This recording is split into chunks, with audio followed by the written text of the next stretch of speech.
There are mornings when the world feels as it always has. The light filters through my kitchen window in that same golden way. Dust motes dancing in the beam like tiny prayers ascending. I am 72 years old now, and my hands shake just slightly as I turn the thin pages of my Bible. The house is quiet. Has been quiet for so very long. This Sunday morning began like all the others. I woke at dawn, made my coffee in the same chipped mug I have used for decades, and settled into my chair by the window. The neighborhood beyond was still sleeping, the street empty save for a jogger passing by, her ponytail swinging with determination. I envied that certainty, that forward motion. My life has felt paused for 30 years, suspended in the moment my daughter walked out that door and never looked back. I was reading from the Gospel of Luke when I heard the mailbox clang shut.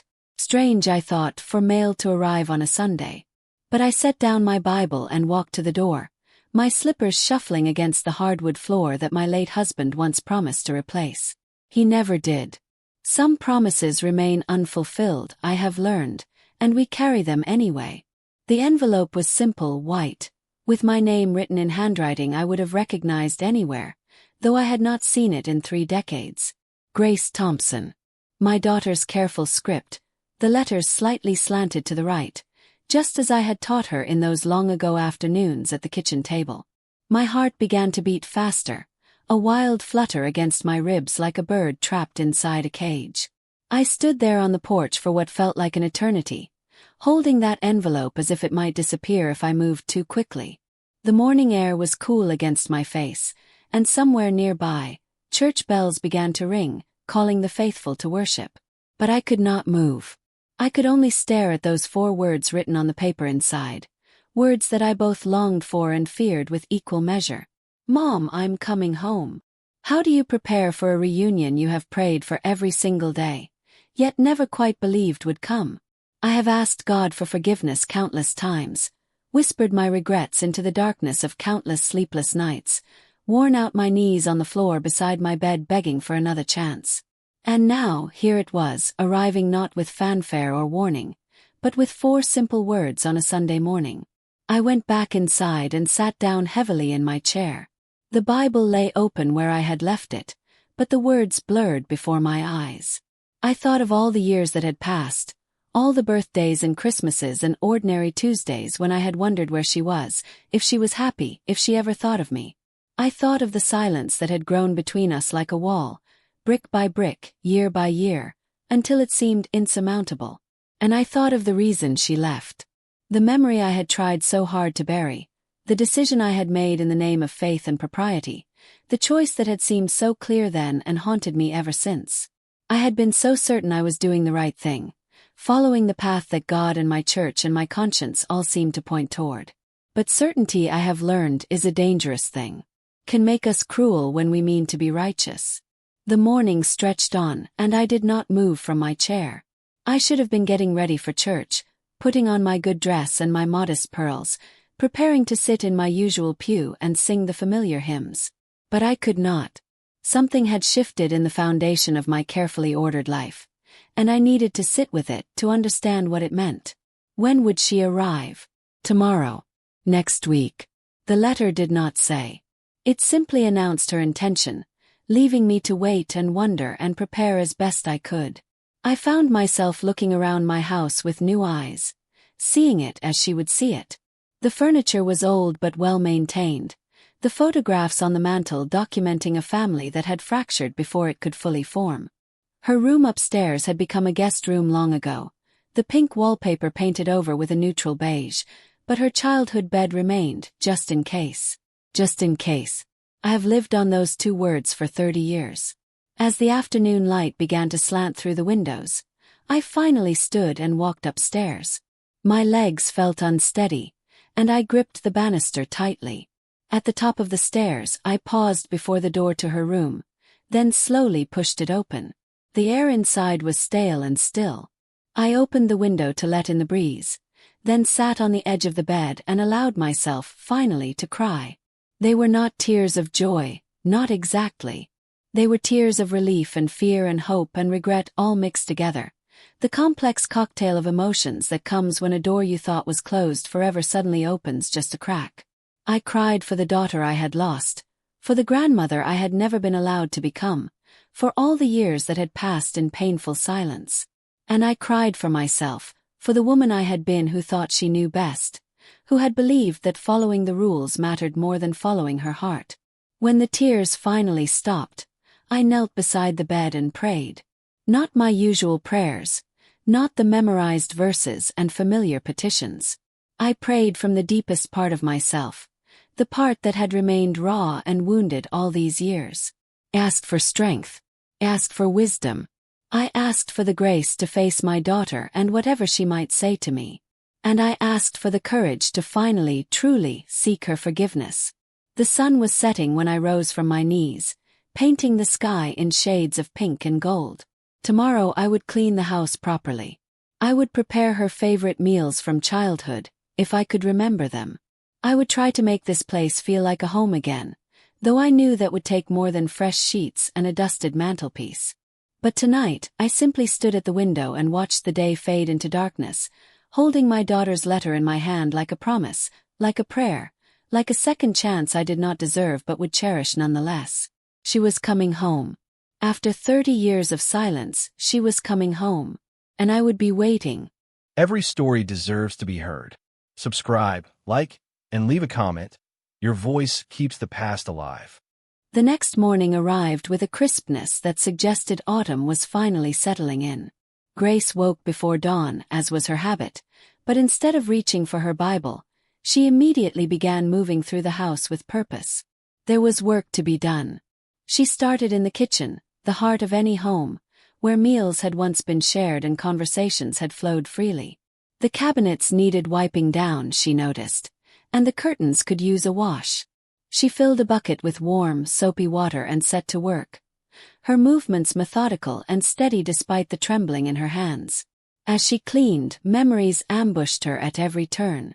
The scorch mark on the counter from when Lily, at age 7, had tried to make breakfast in bed for Mother's Day and nearly set the kitchen ablaze. The pencil marks on the doorframe tracking her daughter's height year by year, until they stopped abruptly at age 17. The chip in the blue teacup that had been her mother's, broken during an argument Grace could no longer remember, but whose echo still reverberated through the years. She moved to the living room next, running her duster over surfaces that had known better days. The furniture was old but sturdy, chosen decades ago when she and her husband had been young and hopeful, believing that the things they bought would last forever. Some had. The oak coffee table her husband had refinished one winter still stood solid and strong. The floral sofa, reupholstered twice, still offered a comfortable place to sit. But other things had worn away. The paint on the walls had faded. The carpet showed traffic patterns from years of walking the same paths. The photographs in their frames had yellowed slightly, frozen moments from a time that felt both recent and impossibly distant. Grace paused before the mantelpiece, studying the gallery of frames arranged there. Her wedding photo, young faces full of promise. Lily as a baby, wrapped in a pink blanket.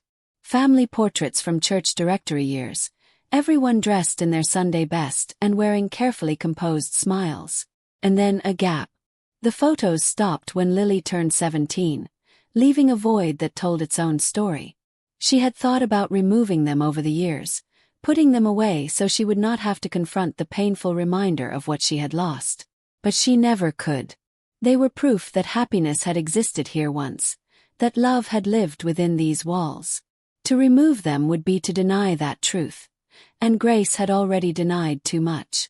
Upstairs, she stripped the bed in the guest room and replaced the linens with fresh ones, sheets that smelled of lavender from the sachets she kept in the linen closet. She vacuumed the floor and dusted the nightstand, then stood back to survey her work. The room was clean and welcoming, but it felt impersonal, like a hotel room rather than a childhood sanctuary. There was nothing of Lily left here, no posters on the walls or books on the shelves or stuffed animals on the bed. Grace had erased her daughter from this space years ago, thinking it would make the absence hurt less. Had not. In the bathroom, she scrubbed the tub until it gleamed and replaced the towels with new ones, thick and soft. She arranged a small basket of toiletries on the counter, things a traveler might need. Shampoo, soap, lotion. Small gestures of hospitality that felt both necessary and hopelessly inadequate. By afternoon, Grace was exhausted but could not stop. She moved through the house like a woman possessed, wiping, dusting, organizing. She threw open windows to let in fresh air, chasing away the staleness that had settled over everything. She watered the plants that lined the windowsills, spoke softly to them as if they were old friends. She even dragged out the vacuum cleaner and attacked the drapes, sending up clouds of dust that made her sneeze but left her feeling accomplished. As she worked, she found herself talking aloud, addressing the empty rooms as if they could hear her. "She's coming home," she would say, polishing a mirror or straightening a picture frame. "My Lily is coming home." The words felt strange in her mouth, unfamiliar after so many years of not speaking them. But they also felt right, like a prayer finally being answered. Yet beneath the flurry of activity lurked a current of anxiety that Grace could not entirely suppress. What would she say when Lily arrived? How would they bridge 3 decades of silence? Would her daughter even want to talk, or would she simply go through the motions of a visit, counting the minutes until she could leave again? Grace tried to push these thoughts away, focusing instead on the physical tasks before her, but they crept in during quiet moments, whispering doubts and fears. That evening, as the sun set and painted the walls in shades of amber and rose, Grace finally stopped working. Her back ached and her knees protested, but the house looked better than it had in years. She made herself a simple dinner, though she barely tasted it, and washed her single plate and fork before settling into her chair by the window. The Bible lay on the side table where she had left it the day before, still open to the Gospel of Luke. She picked it up, intending to read, but found her eyes wandering to the street outside instead. Every car that passed made her heart leap, wondering if this was the moment, if Lily would arrive tonight without warning. But the cars all continued past, and the street eventually grew quiet and dark. Before bed, Grace walked through the house one more time, checking that everything was in order. She paused in the doorway of the guest room, imagining her daughter sleeping there, safe under this roof again. The image brought both comfort and pain. She whispered a prayer into the darkness, asking for courage and grace, then retreated to her own room. Sleep did not come easily. Grace lay awake in the dark, listening to the familiar sounds of the old house settling, the creak of floorboards and whisper of wind through the eaves. She thought about all the years that had passed, all the moments she had missed. Lily's 20th birthday, her 30th, her 40th. Had she married? Did she have children? Grace realized with a pang how little she knew about her daughter's life, how completely they had severed their connection. And yet Lily was coming home. That had to mean something. People did not return to places of pain without reason. Perhaps she needed something, or perhaps she simply needed to close a chapter that had remained painfully open. Whatever her reasons, Grace would be here, ready to face whatever came with as much dignity and love as she could muster. In the darkness, she whispered her daughter's name like a talisman, like a promise. "Lily. My Lily." And finally, in the deepest hours of night, Grace drifted into an uneasy sleep. Her dreams filled with images of a little girl with pigtails running through these rooms, her laughter echoing off walls that had been silent for far too long. The call came on Wednesday morning, 3 days after the letter had arrived. Grace was in the kitchen, mechanically stirring her coffee, though she had already added sugar and cream, when the phone rang. Her hand trembled as she reached for it, somehow knowing before she answered who it was. "Mom." The voice was older, worn by time, but unmistakably Lily's. Grace's throat closed around any words she might have said. She managed only, "Yes, sweetheart. I'm here. I'm in town. At the hotel on Maple Street. Thought I might come by this afternoon. Around 3, if that's all right." Every instinct in Grace wanted to say, "Come now. Don't wait another moment." But she heard the careful distance in her daughter's voice, the fragile restraint of someone holding herself together. So she simply said, 3 o'clock would be perfect. I'll have tea ready." After hanging up, Grace stood in the kitchen, trying to steady her breathing. This was happening. After 3 decades, she would see her daughter again. She looked down at her worn house dress and bare feet and suddenly felt unprepared. What did one wear to face the child they had failed? She spent the next hours in controlled panic, changing outfits 3 times before settling on a simple blue dress Lily had once said brought out her eyes. She tried styling her thin white hair, but it refused to cooperate, so she brushed it neatly back. She set out her good china, her mother's set with tiny roses, and arranged cookies on a plate, though her hands shook so badly she dropped 2. At 2:45, Grace sat primly on the sofa where she could see the walkway. Every minute felt like an hour. She whispered fragments of psalms under her breath, anything to keep her mind from spinning into panic. When the car pulled up at precisely 3, her heart seemed to stop. Through the window she watched a woman step out, taller than she remembered, or perhaps Grace had shrunk. Lily's dark hair, once long and glossy, was cut short and threaded with silver.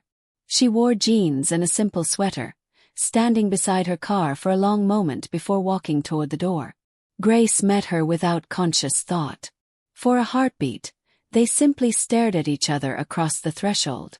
Grace saw her own eyes in her daughter's face, the shape of her late husband's chin, a stranger wearing the features she once knew by heart. "Hi, Mom." Lily's voice was quiet, neutral. "Lily. Oh, Lily, come in." Grace stepped back, and her daughter crossed into the house she'd left 30 years before.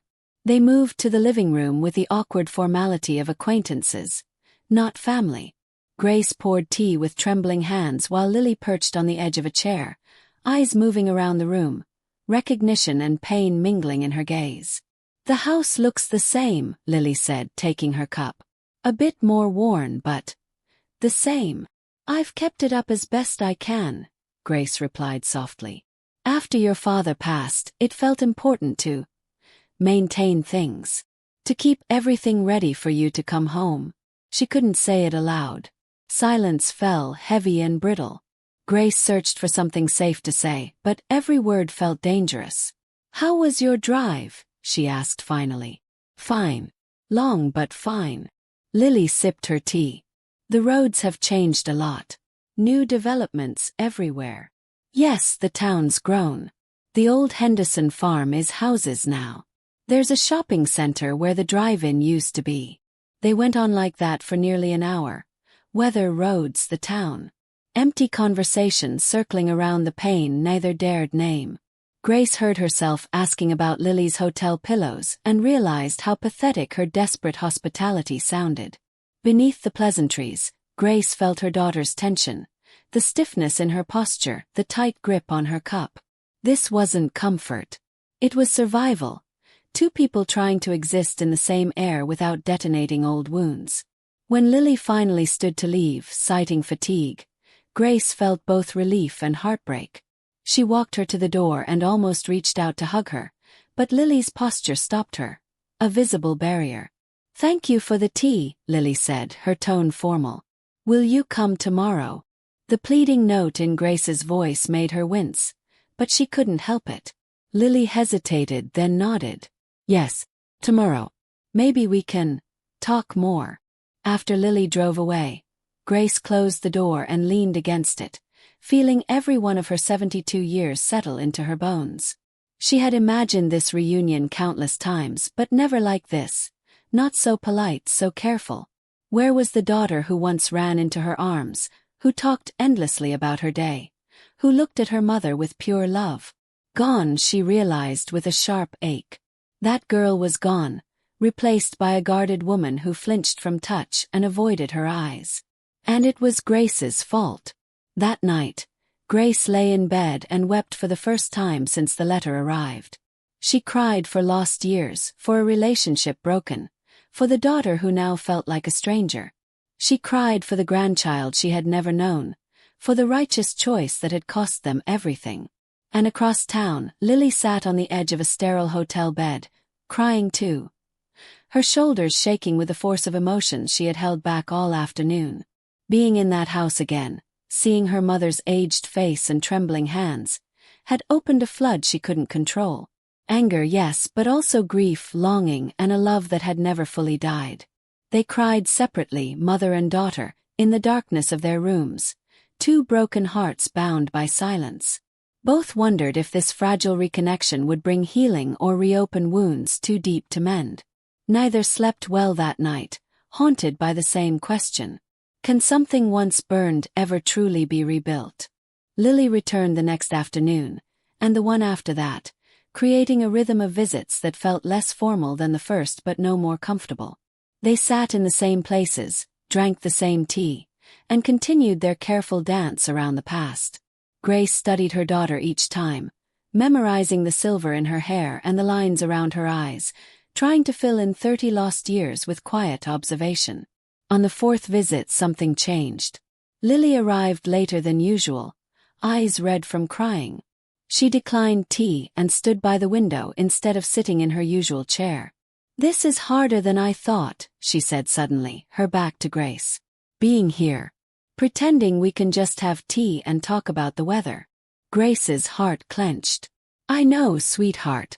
I know it's not easy." Lily turned, and for the first time, anger flared through her restraint. "Do you, Mom? Do you really know? Do you have any idea what it was like for me?" Grace opened her mouth, then closed it again. What could she say? That she'd imagined it 1,000 times. That she'd tortured herself with visions of her daughter's pain. None of it would be enough. "Tell me," Grace whispered. "Please. I need to hear it." And Lily told her, words tumbling out like a dam finally breaking.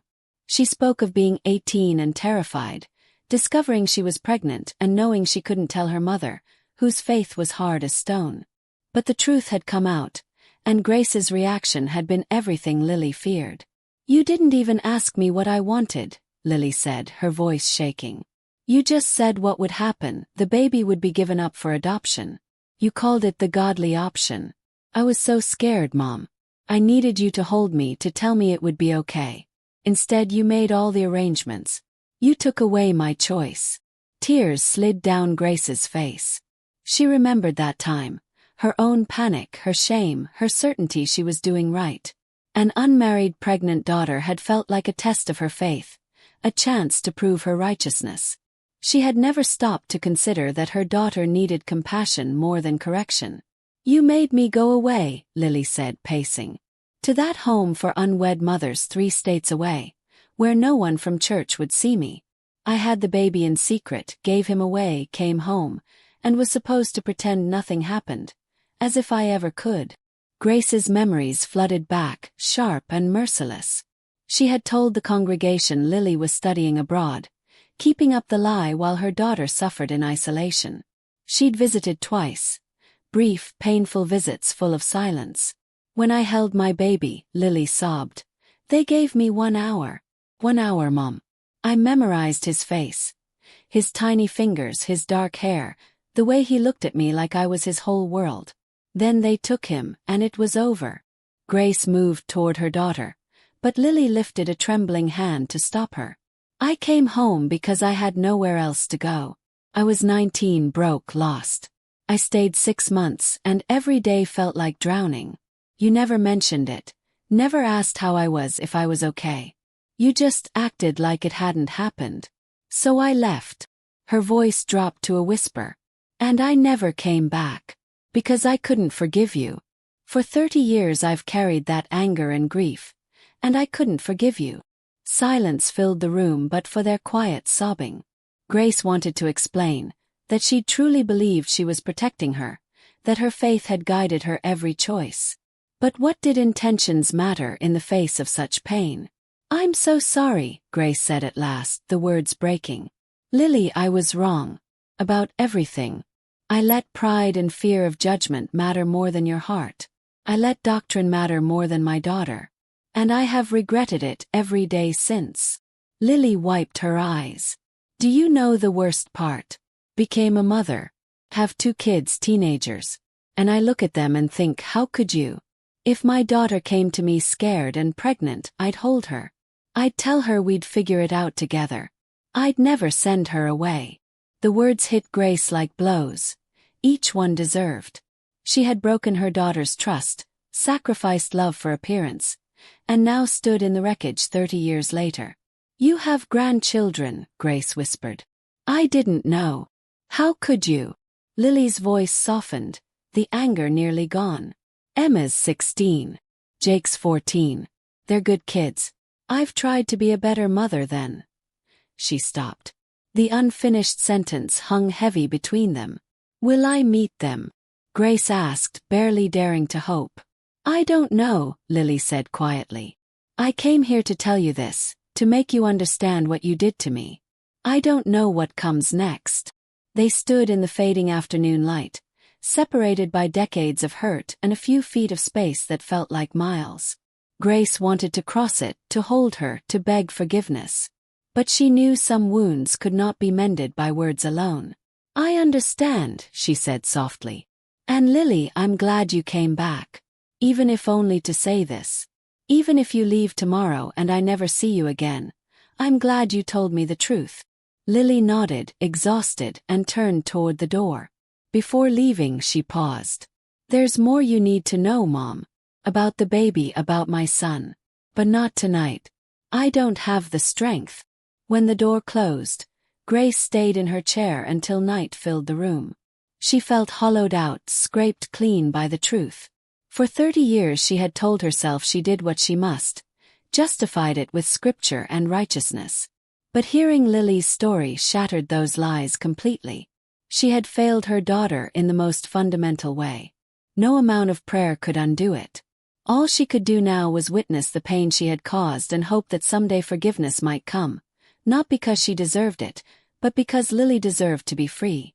That night, Grace did not pray her usual prayer. She simply knelt beside her bed and wept, her tears the only honest prayer she had left.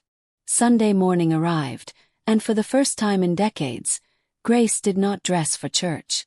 She stood in her bedroom, holding her good dress in her hands, and found she could not put it on. How could she sit in that pew, sing those hymns, and pretend that everything was fine when her entire understanding of faith had been upended? Instead, she sat by her window in her housecoat, watching her neighbors drive past on their way to worship. She saw Mrs. Henderson from 3 doors down, dressed in her Sunday best. She saw the Johnson family, the children fidgeting in the back seat. She saw her whole life reflected in those passing cars, all those years of routine observance, and wondered what it had all meant if it had led her to hurt her own daughter so deeply. The phone rang mid-morning. It was Pastor Williams, his voice concerned and gentle. "Grace, we missed you at service today. Is everything all right?" Grace almost laughed at the question. All right. Nothing was all right. Nothing had been all right for 30 years, but she was only now allowing herself to see it. "I can't come to church right now," she said, surprising herself with her bluntness. "I'm sorry, Pastor. I can't." There was a pause. Pastor Williams had known Grace since he took over the congregation 15 years ago. She had been a fixture at every service, every Bible study, every church function. Her absence was unprecedented. "Would it help if I came by?" he asked. Grace hesitated, then agreed. Perhaps talking to someone would help, though she doubted it. An hour later, Pastor Williams sat in her living room, the same chair Lily had occupied just days before, and Grace found herself telling him everything. About Lily's return, about the truth of what had happened 30 years ago, about the choice Grace had forced on her daughter. "I thought I was doing the right thing," Grace said, her voice hollow. "I believed that God's word was clear, that there was only one acceptable path. I thought I was protecting her, protecting our family, protecting our standing in the church. But Pastor, I broke her. I sent her away when she needed me most, and she hasn't been able to forgive me. And I don't know if she ever will." Pastor Williams listened carefully, his expression thoughtful. "Grace, can I ask you something? When you made those decisions all those years ago, were you thinking about Lily? Or were you thinking about yourself?" The question struck Grace like a physical blow. She opened her mouth to defend herself, then stopped. The answer, when she was truly honest, was clear. She had been thinking about herself. About how it would look to the congregation, about what people would say, about whether her faith would be questioned if she showed too much mercy to a daughter who had sinned. She had made her choices based on fear and pride, and she had convinced herself it was righteousness. "I was wrong," she whispered. "I was so wrong, and I don't know how to live with that." "None of us can live with our wrongs," Pastor Williams said gently. "That's why we need grace. Not the grace we perform for others, not the grace we use as a shield against judgment. Real grace. The kind that acknowledges our failures and asks for forgiveness and tries to do better going forward." "But how can I preach forgiveness?" Grace asked, the question that had been haunting her, "when my own child cannot forgive me? How can I claim to follow Christ when I showed my daughter judgment instead of love?" Pastor Williams leaned forward, his eyes kind. "Grace, faith isn't about being perfect. It's not about always making the right choices or never causing harm. Faith is about what we do after we fail. It's about facing our mistakes honestly and seeking reconciliation. It's about surrendering our certainty and our pride and admitting that we got it wrong."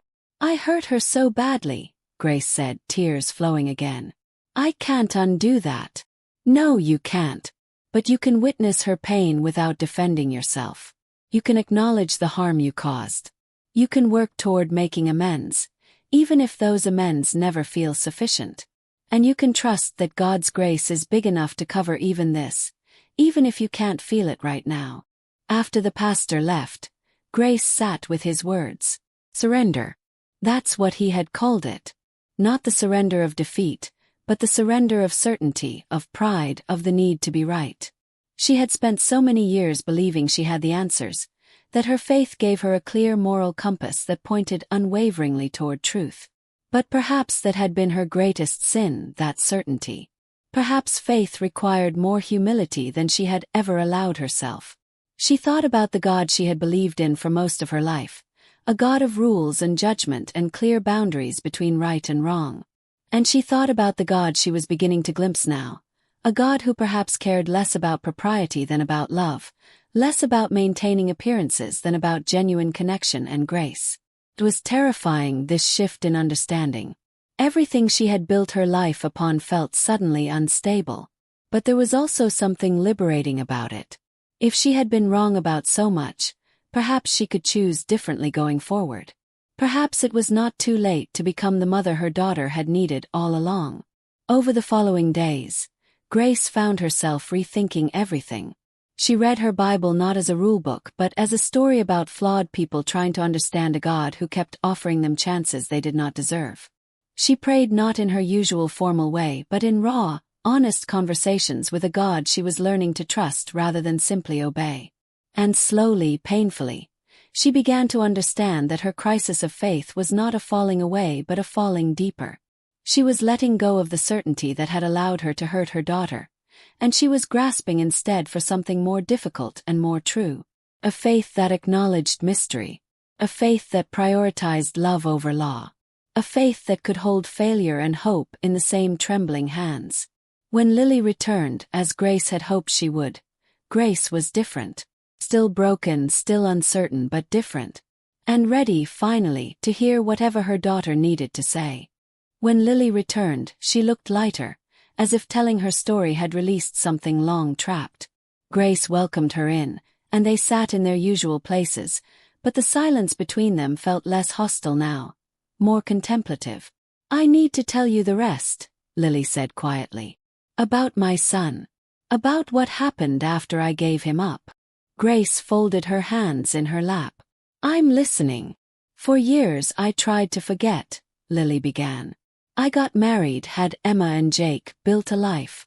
But I never stopped thinking about him. Every birthday I'd wonder where he was, if he was happy. I imagined him at 5, 10, 15. An entire phantom life in my head." She paused, taking a shaky breath. "When Emma was born, I held her and thought of that single hour I had with my son. I realized I had never grieved. I buried it all because I thought that was strength.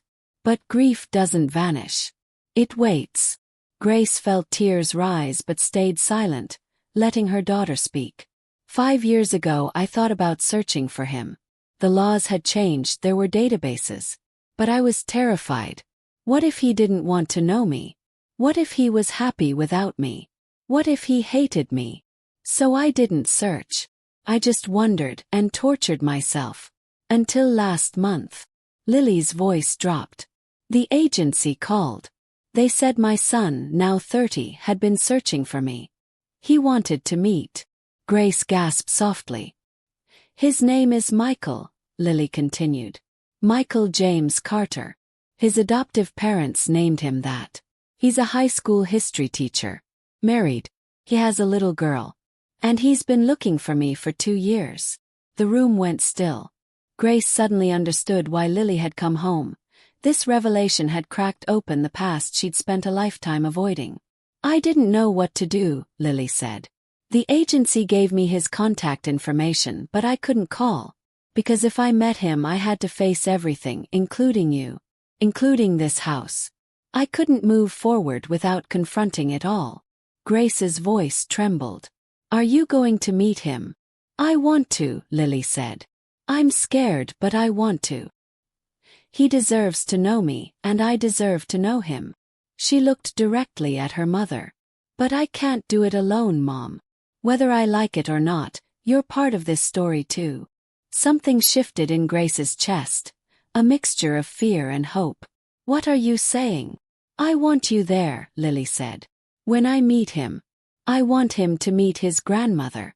We'll do this together, whatever that means. I haven't forgiven you. Maybe I never fully will. But I'm so tired of carrying this anger. I want to try, Mom. I want to move forward. Grace rose slowly and crossed the room, giving Lily time to pull away. He didn't.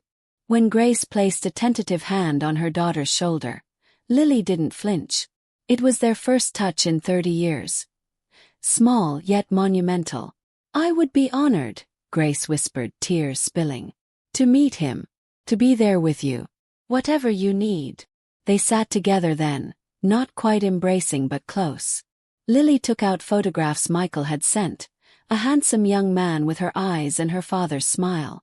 Grace studied them hungrily, seeing echoes of her family in this stranger's face, seeing the granddaughter she never knew existed. He looks kind, Grace said softly. The agency said he had a happy childhood, Lily replied. His parents loved him. They gave him everything I couldn't at 18. I'm grateful for that, even as I grieve what I lost. They talked long into the evening, making tentative plans. Lily would contact Michael. Grace would be there if wanted, silent if not. Their words were careful, but there was warmth between them now. Not forgiveness, but the first fragile root of it, breaking through the cold ground. When Lily left, she paused at the door. Thank you, Mom. For listening. For not defending yourself. Just. Thank you. After she was gone, Grace sat in the dark and let everything settle. Grief for the grandson she'd never known. Regret for the choice that had set it all in motion. Fear for the meeting ahead, and beneath it all, something new. Oh, small, trembling but alive. Her daughter wanted to try. After 30 years, that felt like a miracle. The next week passed in a blur of waiting. Lily called daily with updates. She had spoken to Michael. He'd cried when he heard her voice. They had arranged to meet that Saturday, in a quiet cafe 1 town over, neutral ground with no ghosts. Grace drifted between excitement and terror.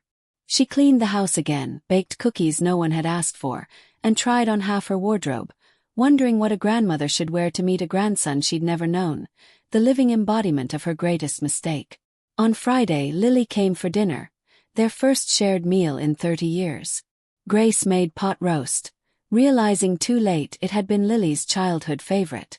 They ate mostly in silence, the weight of tomorrow thick between them. Are you scared? Grace asked. Terrified, Lily said. What if he's angry? What if he blames me? The agency said he was loved, Grace reminded her. He's reaching out because he wants to know you, not punish you. I hope you're right. Lily pushed her food aside. Mom, one thing. When we meet him, please. Don't explain. Don't justify what happened. He doesn't need our story. He just needs to meet his birth mother and grandmother to feel safe. Grace nodded. I understand. Tomorrow is about Michael. That night, Grace couldn't sleep. She kept thinking of the baby Lily had held for 1 hour, and how that helpless infant was now a grown man with a family of his own.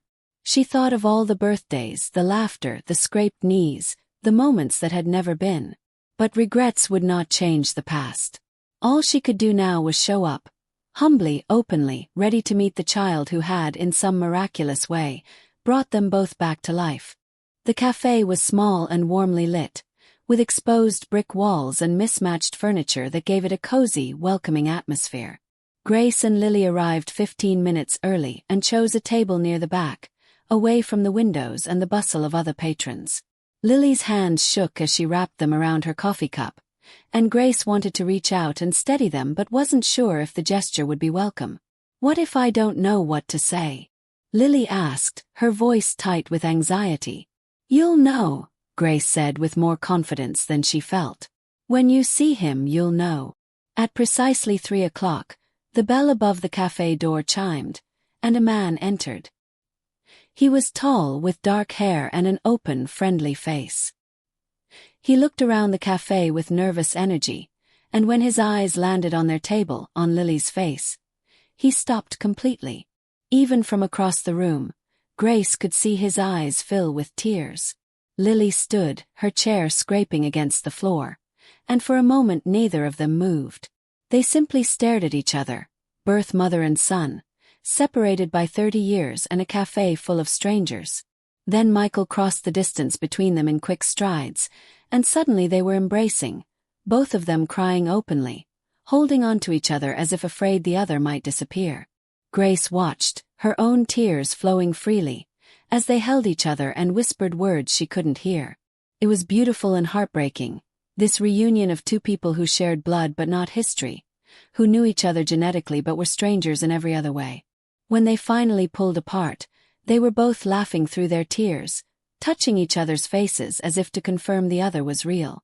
I'm sorry, Michael said, his voice thick with emotion. I didn't mean to just. I've imagined this moment for so long. Don't apologize, Lily said, still holding his hands. I've imagined it too. For 30 years I've imagined it. They sat down, and Michael's attention turned to Grace. She saw him taking in her aged face, her white hair, trying to place her in his understanding of the situation. Lily placed a gentle hand on Grace's arm. Michael, this is my mother. Your grandmother. Grace. Michael's expression was complex, a mixture of emotions Grace couldn't quite parse. But he extended his hand across the table, and when Grace took it, his grip was firm and warm. It's nice to meet you, he said simply. It's an honor to meet you, Grace replied, meaning every word. I'm so glad you found us. What followed was hours of conversation that flowed more easily than Grace would have thought possible. Michael told them about his life, about growing up in Oregon with parents who had loved him deeply and never hidden the fact that he was adopted. He spoke with obvious affection about his adoptive mother and father, making it clear that meeting Lily did not diminish his love for them or his gratitude for the life they had given him. They always said that if I wanted to search for my birth family, they would support me, Michael explained. But I didn't feel ready until a few years ago. I got married, and then my daughter was born, and suddenly I found myself thinking about genetics and family history and where I came from. You have a daughter. Lily's voice was full of wonder. Michael pulled out his phone and showed them pictures. A little girl with curly hair and a mischievous smile, captured in various moments of childhood joy. Her name is Sophie. She's 3. And she's the reason I really wanted to find you. I wanted her to know her full story, all the pieces of where she comes from. Grace studied the photo, seeing her family reflected in this child's face. Her great-granddaughter. The word felt impossible, miraculous. As the afternoon stretched into evening, Michael asked the questions Grace had been dreading. Why was he given up for adoption? What were the circumstances? Lily answered honestly but carefully, explaining that she had been young and unsupported, that the choice had not entirely been hers, but that she had always believed it was the right decision for him even as it broke her heart. Michael listened intently, and Grace waited for accusation or anger. But instead, he reached across the table and took Lily's hand again. "I want you to know something," he said. "I'm not here because I'm angry or because I think you made the wrong choice. I'm here because I'm curious, and because I wanted to say thank you." "Thank you." Lily looked confused. "Thank you for giving me life. Thank you for making what must have been an impossible decision so that I could have the childhood I had. My parents, my real parents in every way that matters, they loved me so much. They gave me everything. And that was possible because you loved me enough to give me to them." He paused, emotion thick in his voice. "I grew up happy. I grew up loved. And I wanted you to know that." The tears came again, but they were different this time. Not tears of grief or regret, but tears of release, of gratitude, of something like redemption. Lily had carried the weight of that decision for 30 years, had tortured herself with visions of her son suffering or feeling abandoned. But here he was, telling her that he was okay, that he was more than okay, that her sacrifice had given him a beautiful life. Grace watched her daughter's face transform, saw years of pain begin to lift. It didn't erase what had happened, didn't make the loss any less real. But it offered something precious. The knowledge that Michael had been loved, that Lily's choice, however painful, had led to joy for her son. As the cafe began to close around them, they exchanged contact information and made promises to stay in touch. Michael hugged Lily again, holding on tight, and then he surprised Grace by embracing her too. "Thank you for coming today," he said to her softly. "I know this couldn't have been easy." Grace held her grandson for the first time, feeling his solid warmth, and whispered, "Thank you for finding us. Thank you for being so gracious." After Michael left, promising to bring Sophie for a visit soon, Lily and Grace sat alone in the now empty cafe. The staff was wiping down tables around them, clearly ready for them to leave, but neither woman moved. They sat in the aftermath of the meeting, processing everything that had been said and felt. "He's wonderful," Grace said finally. "He is," Lily agreed, her voice full of awe. "Mom, he's so wonderful. And he's happy. All these years I've carried this guilt, and he's happy." Grace reached across the table and took her daughter's hand. Lily looked down at their joined hands, then up at Grace's face, and something passed between them. Not quite forgiveness, not yet. But understanding, perhaps. Recognition that they had both been shaped by that long-ago decision, had both carried its weight in different ways, and were both here now, trying to find a way forward. They left the cafe together as darkness fell around them. And for the first time in 30 years, when they said goodbye in the parking lot, Lily initiated a brief, tentative hug. It was quick and still a bit awkward, but it was real. It was a beginning. In the days following the meeting with Michael, something shifted in the house on Maple Street. Lily's visits became more frequent, less formal. She stayed for dinner sometimes, helping Grace cook in the old kitchen where she had learned to make pasta and pie crust as a child. They talked more openly, not just about the past but about the present, about Lily's children and her life and the years Grace had missed. One evening, as they were washing dishes together, Lily said, "I told Emma and Jake about you, about Michael, about everything." Grace's hands stilled in the soapy water. How did they take it? They were shocked at first. But mostly they were curious. "Jake wants to know if family drama is genetic." Lily smiled slightly. "Emma asked if she could meet you." "Really?" Grace's voice was full of hope. "Really. I told them about how I left, about the fight we had, about the 30 years of silence. I wanted them to understand the whole story before they met you. And they want to meet you anyway." Lily dried a plate carefully. Kids are more forgiving than adults sometimes. They haven't learned yet how to hold grudges properly. The comment was light, but Grace heard the weight beneath it. The implied question. How do we learn to let go of grudges we've held for decades? How do we forgive when the wounds are so deep? That Sunday, for the first time since her crisis of faith began, Grace felt called to go back to church. But she didn't want to go alone. She called Lily and asked tentatively if she would come with her. There was a long silence on the other end of the line.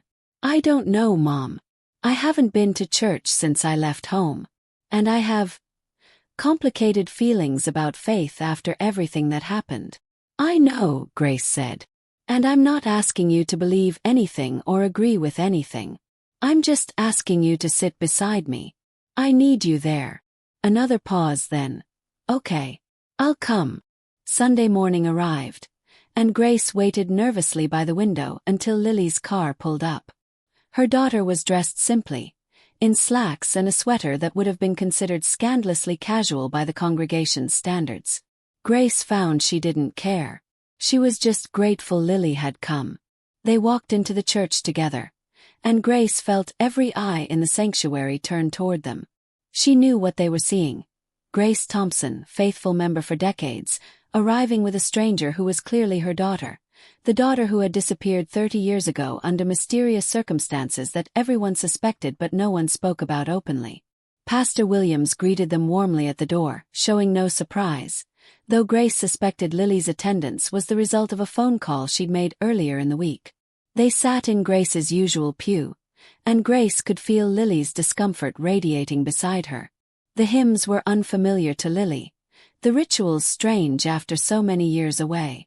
But she stood when others stood, sat when they sat, and when it came time for prayer, Grace noticed her daughter bow her head. The sermon was about the prodigal son, which felt almost too on the nose to be coincidental. But Pastor Williams approached it from an angle Grace hadn't considered before. He spoke not about the son who returned, but about the father who waited, who watched the road every day hoping for a glimpse of the child he'd lost. He spoke about the courage it takes to run toward someone who hurt you, to embrace them when every logical reason says you should turn away. "Forgiveness," Pastor Williams said, his voice carrying through the sanctuary, "is not about condoning wrong actions. It's not about pretending harm didn't occur. Forgiveness is about choosing freedom over bitterness, choosing connection over isolation. It's about saying, what happened was real and it hurt, but I choose not to let it define the rest of our story." Beside her, Grace felt Lily shift. She glanced at her daughter and saw tears streaming down her face. Without thinking, Grace reached over and took Lily's hand. Lily squeezed back hard, and they sat like that for the rest of the service, hands clasped, both crying quietly. After the service, several church members approached to welcome Lily, their curiosity barely concealed behind polite smiles. Mrs. Henderson asked intrusive questions disguised as concern.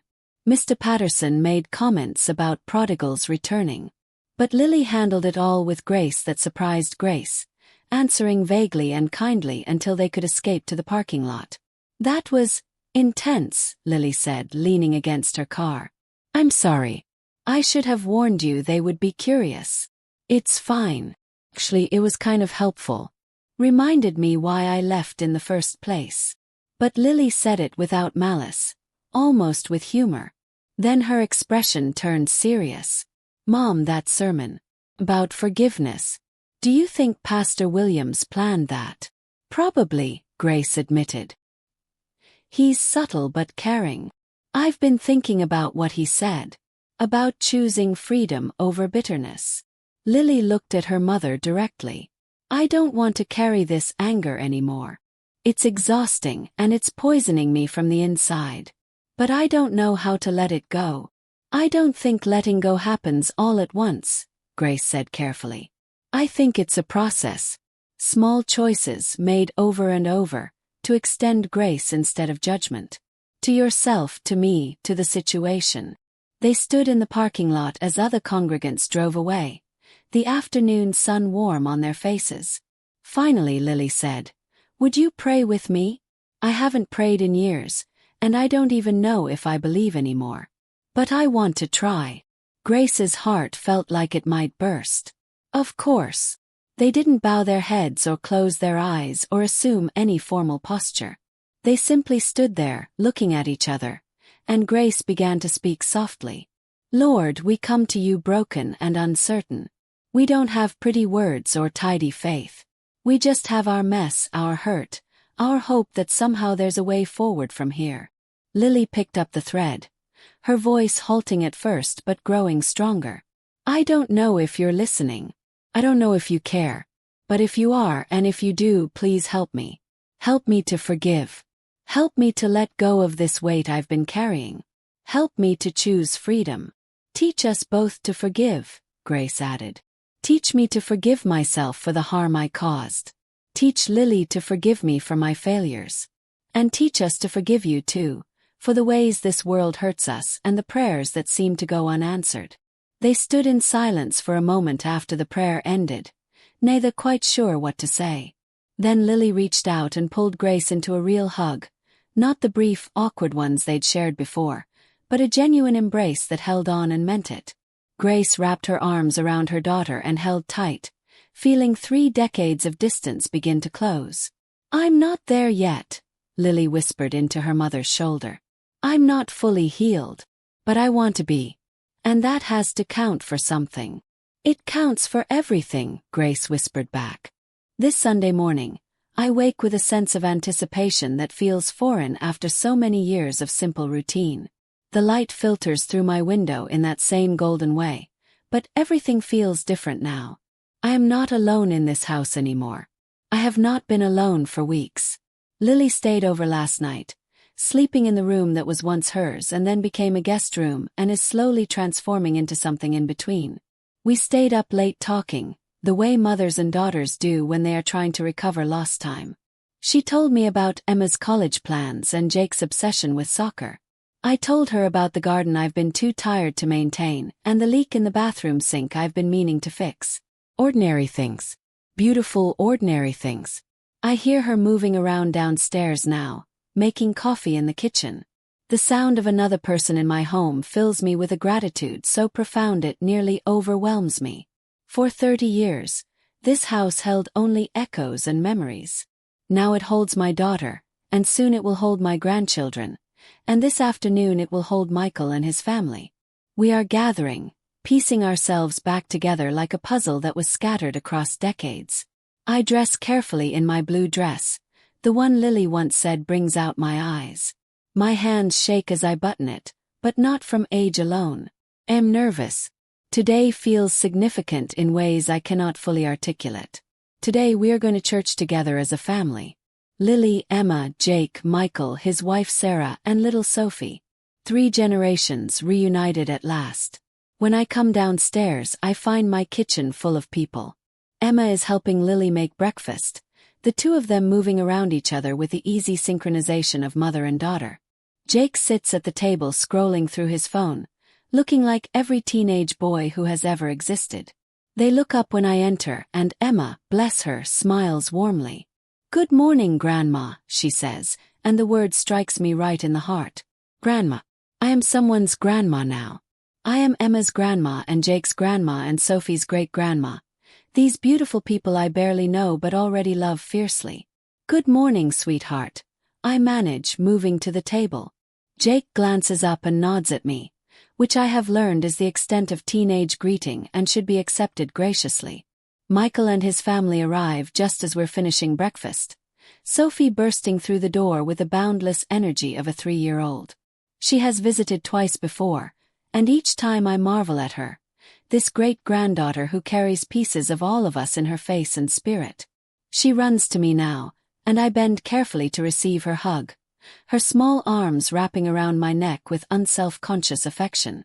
Great-grandma, she announces proudly. She has been practicing the title, and her pride in getting it right makes everyone smile. Hello, my darling, I say, smoothing her curly hair. Are you ready for church? She nods enthusiastically, then runs off to find her cousins, because that's what Emma and Jake are to her now. Cousins. Family. We are knitting ourselves together, strand by strand, relationship by relationship. We pile into cars and drive the short distance to the church. My church, where I have worshipped for decades but which feels different now, seen through the eyes of my family. Pastor Williams greets us at the door with genuine warmth, having been briefed on our situation and prepared the congregation to welcome us without overwhelming curiosity. We process into the sanctuary together, a small parade of reunion, and I feel every eye upon us. But I find I do not care about the gossip or speculation. Let them wonder. Let them talk. I have my family beside me, and that matters more than any judgment or opinion. We crowd into 2 pews, Sophie wedged between Lily and Sarah, Emma on Lily's other side, Jake next to Michael, and me at the end, bookending this precious collection of people. The organ begins the prelude, and I close my eyes for a moment, offering up a prayer of pure gratitude. Thank you, I whisper silently. Thank you for bringing them home. The service begins, and we rise for the opening hymn. It is Amazing Grace, which strikes me as almost comically perfect. The choir's voices rise in the familiar words, and I begin to sing along, my voice thin and wavery with age but carrying the tune nonetheless. Then I hear it, Lily's voice joining mine. She hasn't sung this hymn in 30 years, probably hasn't sung any hymn, but the words come back to her, muscle memory from a childhood spent in these pews. Our voices blend together, mother and daughter, and I feel something release in my chest, some tension I have been carrying for so long that I forgot it was there. Emma and Jake mumble along uncertainly, not knowing the words.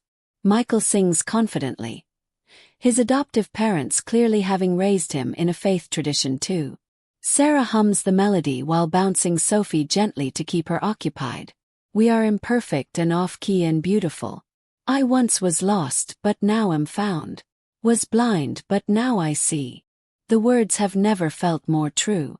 I was lost in my certainty, in my rigid adherence to rules I thought were righteous. I was blind to the harm I caused in the name of faith. But now, by some grace I do not deserve but will not refuse, I can see. I can see my daughter's face turned toward the light streaming through the stained glass windows. I can see my grandson holding his daughter on his lap. I can see the pieces of my fractured family coming together in this space where I once felt so sure of everything and now am sure of almost nothing except that love matters more than being right. Pastor Williams preaches about reconciliation, about the hard work of rebuilding what has been broken. He does not make it sound easy or simple. He acknowledges that some wounds leave scars, that forgiveness is a journey rather than a destination, that healing takes time and intention and repeated choices to extend grace. I appreciate his honesty. There has been too much easy platitude in my life, too much pretending that faith smooths over all difficulties. The real work, I am learning, is messy and complicated and requires more courage than I ever needed when I was certain of my righteousness. During the pastoral prayer, I bow my head and feel Lily's hand slip into mine. I squeeze back and we sit like that, connected, as the pastor prays for all who are struggling to forgive and be forgiven, for all who are trying to rebuild broken relationships, for all who carry the weight of old regrets. I add my silent amen to each petition. After the service, we gather on the church lawn, and I watch my family interact. Michael introduces Sophie to some of the church members. Emma and Jake explore the grounds with the ease of teenagers who can make themselves comfortable anywhere. Lily talks with Pastor Williams about grief and faith and the long road to healing. I stand slightly apart, observing, marveling at the miracle of this moment. Mrs. Henderson approaches me, her curiosity finally getting the better of her manners. Grace, is that your daughter? The one who went abroad all those years ago? I look at her directly, this woman who has been my fellow congregant for decades but never really my friend, and I decide that the truth, or at least part of it, is worth telling. Yes, that's Lily. She left 30 years ago after a painful family situation. But she's home now. We're working on rebuilding our relationship. Mrs. Henderson looks like she wants to press for details, but something in my expression stops her. Well, she says finally, it's good to have family together. That's what matters. Yes, I agree. That's what matters. Later we all return to my house for lunch. My kitchen, which has been so quiet for so long, is full of noise and activity. Sophie colors at the table while the teenagers argue about music. Michael helps me make sandwiches while Lily sets out plates. Sarah organizes drinks, moving through my space with the confidence of someone who is beginning to feel at home here. We crowd around my old dining table, adding a folding card table at the end to fit everyone, and share a simple meal of sandwiches and fruit and cookies. It is not fancy, but it is together. It is family. And when I look around at all these faces, some familiar and some still becoming so, I feel a peace I have not known in 3 decades. After lunch, Michael asks if he can take some photos. For Sophie, he explains. So she'll have pictures of all of us together. So she'll know her family story. We gather in the living room, arranging ourselves awkwardly as people do for photos. I sit in my chair, the one by the window where I read my Bible and received Lily's letter and began this journey toward reconciliation. Lily sits on the arm of my chair, her hand resting on my shoulder. Emma and Jake flank us, and Michael, Sarah, and Sophie cluster around us. We are an imperfect arrangement of people who are still learning how to be a family again, but we are here and we are trying, and that is enough. Everyone say grace, Michael says with a wink, and we all laugh as the camera clicks. Grace. My name, but also the concept I am finally beginning to understand. Not the grace I thought I knew, the kind that comes from following rules and maintaining propriety. But real grace, messy and undeserved, the kind that reaches into broken places and says there is still hope, the kind that takes scattered pieces and begins the slow work of putting them back together. That evening, after everyone has gone home and the house is quiet again, I sit in my chair and look at the photo Michael sent to my phone. All of us together, smiling, imperfect, real. I think about the letter that started all of this, those 4 words that changed everything. Mom, I'm coming home. She came home. And slowly, painfully, beautifully, we are finding our way back to each other. Past is not erased. The wounds are not magically healed. But they are no longer the only story we tell. We are writing new chapters now, ones that include laughter and ordinary meals and Sunday mornings together. We are learning that families can break and still be repaired, that relationships can survive decades of silence and still find words again, that it is never too late to choose love over pride. I do not know what tomorrow will bring. There will be hard days ahead, moments when old hurts resurface and forgiveness feels impossible. But tonight I am content. Tonight I have my daughter's voice still echoing in my house, my grandchildren's laughter lingering in these rooms, my great-granddaughter's small handprint on my kitchen window. Tonight I have been given more than I deserve and more than I dared hope for. I bow my head and offer up a prayer of thanks, simple and sincere. Thank you for second chances. Thank you for grace. Thank you for bringing them home. And tomorrow I will wake and begin again, one day at a time, building something new from the pieces of what was broken. It will not be perfect, but it will be ours. It will be family. It will be love. And that, I have finally learned, is enough.